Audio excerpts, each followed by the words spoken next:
এক গ্রামে ছিল একটি রাখাল, তার নাম ছিল রমেশ। সে একদিন গরু চড়াতে চড়াতে গভীর জঙ্গলের দিকে চলে গেল। জঙ্গলটি নিরিবিলি, কিন্তু একটি বাঘ থাকে। হঠাৎ সামনে বিশাল এক বাঘ এসে দাঁড়াল।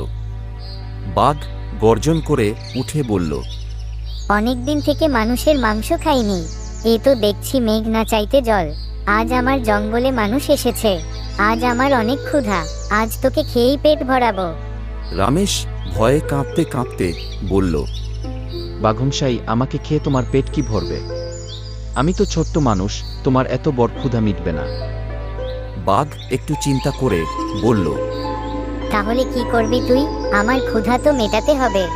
রমেশ বুদ্ধি করে বলল, আমার এই দুটি গরু দেখেছ? এদের খেলে তোমার পেট ভরবে, কিন্তু আজ না, দয়া করে কাল খেও। কারণ এদের বাচ্চা আছে, ওদের দুধ খেতে দিতে হবে।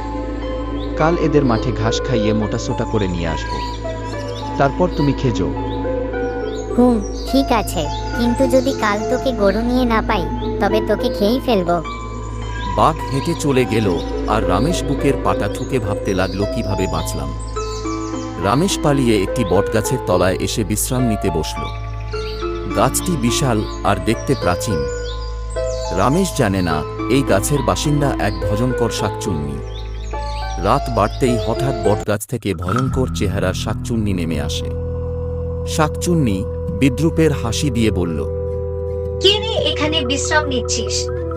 তুই জানিস না আমি এই গাছের মালিক? আজ তোর খেয়ে মজা করব। রমেশ আতঙ্কিত হয়ে বলল, কে কে তুমি? আমাকে ছেড়ে দাও, আমি তো তোমার কোনো ক্ষতি করিনি। শাকচুন্নি হা হা করে হেসে বলল, আমি শাকচুন্নি, এই গাছের রক্ষক। আজ তুই এখান থেকে বাঁচতে পারবি না। আমার হাত থেকে আজ তুই পালাতে পারবি না। তোর ঘাড় মটকে খাবো। শাকচুন্নি জাদু করে মাটির নিচ থেকে অদ্ভুত ছায়ামূর্তি উঠতে শুরু করে। রমেশ ভয়ে পাগলের মতো চারদিকে তাকাচ্ছে। রমেশ বুদ্ধি করে গরুর দিকে ছুটে ছুটে পালিয়ে গেল। গরুর পিঠে চড়ে বসে গরুগুলো ও ভয় পেয়ে ছুটতে শুরু করে। শাকচুন্নি তাদের থামানোর জন্য পেছন থেকে মন্ত্র পড়ছে। শাকচুন্নি গর্জন করে বলল, তুই পালাতে পারবি না রাখাল। আমার জাদুর হাত থেকে কেউ বাঁচতে পারে না। কিন্তু রমেশ গরু দুটিকে ছুটিয়ে গ্রামমুখ চলে যাচ্ছে।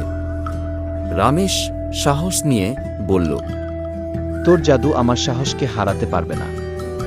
শাকচুন্নি মন্ত্র পাঠ করলেও গরুগুলো পালিয়ে যাচ্ছে। শেষমেশ শাকচুন্নি তাদের ধরতে পারল না। রমেশ গরুগুলো নিয়ে বাড়িতে ফিরে আসে। জমিদার মুন্না তখনও গরুগুলো নিয়ে চিন্তিত ছিলেন।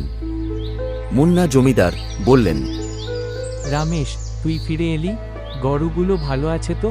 রমেশ হাসি মুখে বলল, জি জমিদার মশাই, বাঘ ও শাকচুন্নি দুজনেই আমাকে মারতে চেয়েছিল, কিন্তু আমি বুদ্ধি করে তাদের ফাঁকি দিয়ে ফিরে এলাম। সবাই অবাক হল রমেশের সাহসিকতার গল্প শুনে। বন্ধুরা, আমরা এই গল্প থেকে শিখলাম যে সাহস, বুদ্ধি আর ধৈর্য দিয়ে সব ধরনের বিপদ থেকে মুক্তি পাওয়া যায়। আর তোমরা যারা মাকে ভালোবাসো তারা লাইক, কমেন্ট, শেয়ার ও সাবস্ক্রাইব করে দেবেন।